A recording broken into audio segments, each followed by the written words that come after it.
I've been listening to a lot of Baby Metal recently, so I decided to create a story. This is completely fictional and not real, for entertainment purposes only. This is my first time hearing it. I don't know what to expect. Baby Metal and the 6-year darkness incident. Nobody remembers exactly when it started. The darkness just became normal. It began 6 years earlier during a rehearsal when Suzuka Nakamoto flipped on the overhead studio light, and instead of illuminating the room, it produced something closer to a confused candle glow. The light didn't fail completely. It just looked like it was emotionally tired. The Great Light Bulb Incident. Moa Kikuchi immediately So light bulbs have emotions now. Alright. Moa Kikuchi immediately assumed something dramatic had happened. Is this part of a stage concept? She asked while squinting at the ceiling like she expected it to start singing. Mamako Okazaki grabbed her phone and turned on the flashlight. This is fine, she said. We have portable suns.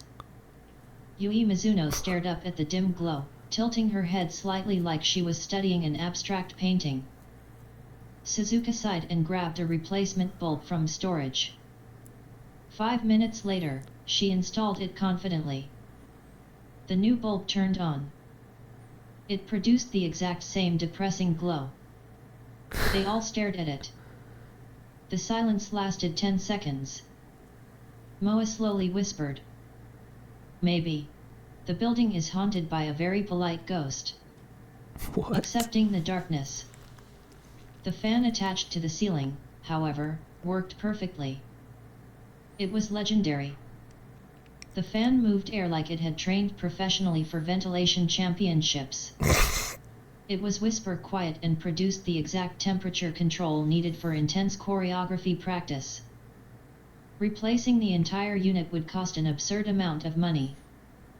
So Suzuka made a leadership decision. We keep the fan, she said. And just like that, Baby Metal entered what historians would later call the era of slightly inconvenient darkness. Adapting to the chaos.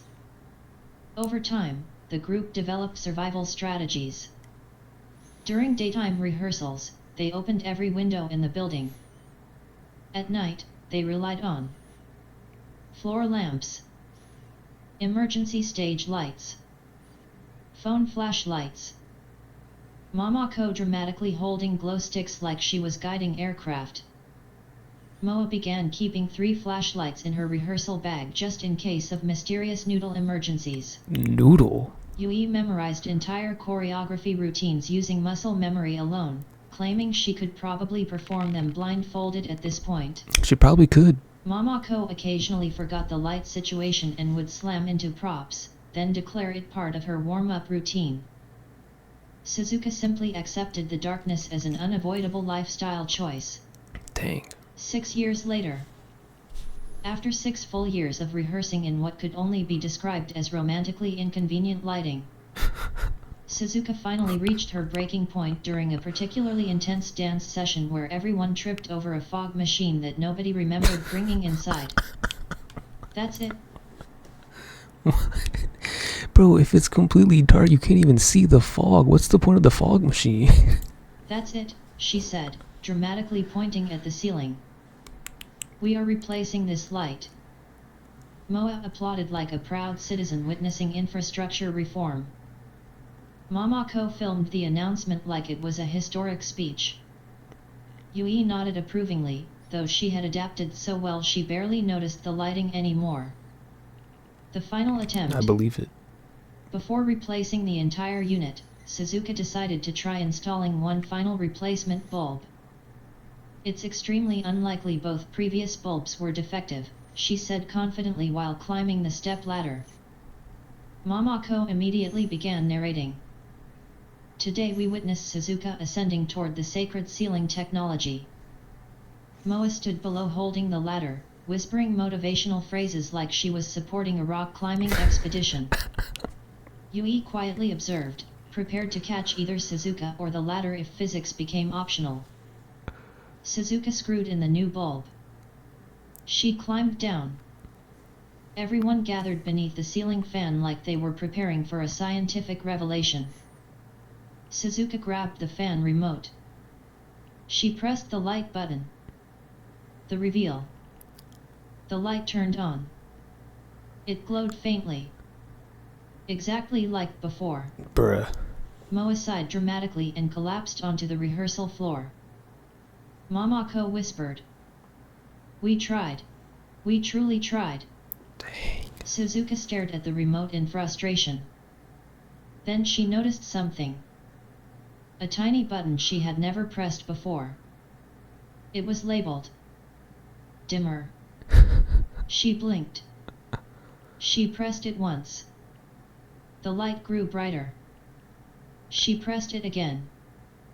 The room exploded into full, glorious, stadium-level illumination. Everyone froze. The rehearsal studio looked completely different. The walls were brighter. The mirrors reflected perfectly. The floor sparkled in ways nobody remembered existing. 6 years of darkness had ended in 3 seconds. The silence that followed. Wow. Moa slowly sat up. You're telling me, she said carefully, that for 6 years, we lived in rehearsal cave mode.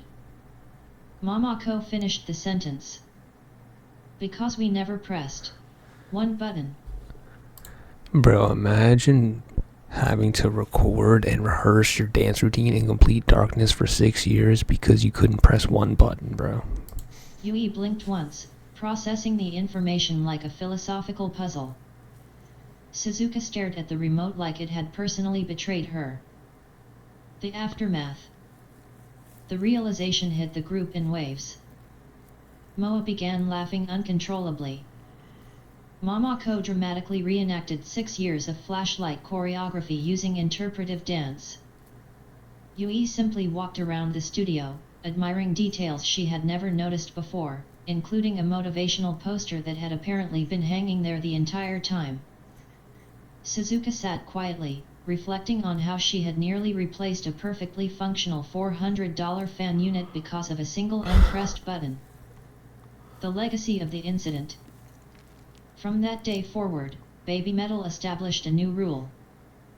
Always press every button before declaring technology broken.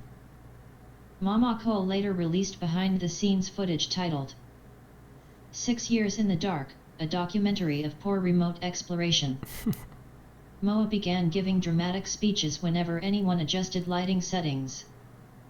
Yui continued performing flawlessly regardless of brightness levels, proving she could probably dance inside a blackout bunker if necessary. I believe it, bro. Suzuka permanently labeled the remote with a sticker reading, "Press this first." The final truth. The fan continued working perfectly. The lighting finally matched their performances.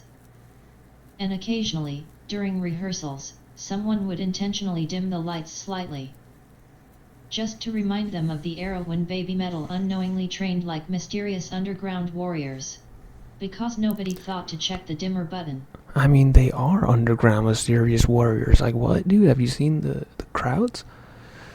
Yo, what a story, bro. Yo, let me know what, yo, honestly, guys, give me some story ideas, man. Give me some examples, bro, in the comments if you guys want to see, like, what I made this with ChatGPT, man. Shout out to this Reddit story by Moby323.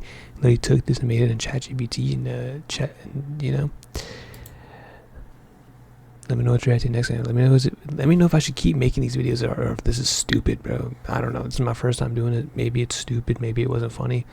I had a little chuckle and a little giggle. Maybe you guys did too. Let me know though, man. Let me know what. Give me some story ideas. Subscribe, like, comment. It's completely free. I'll see you on the next one. Peace.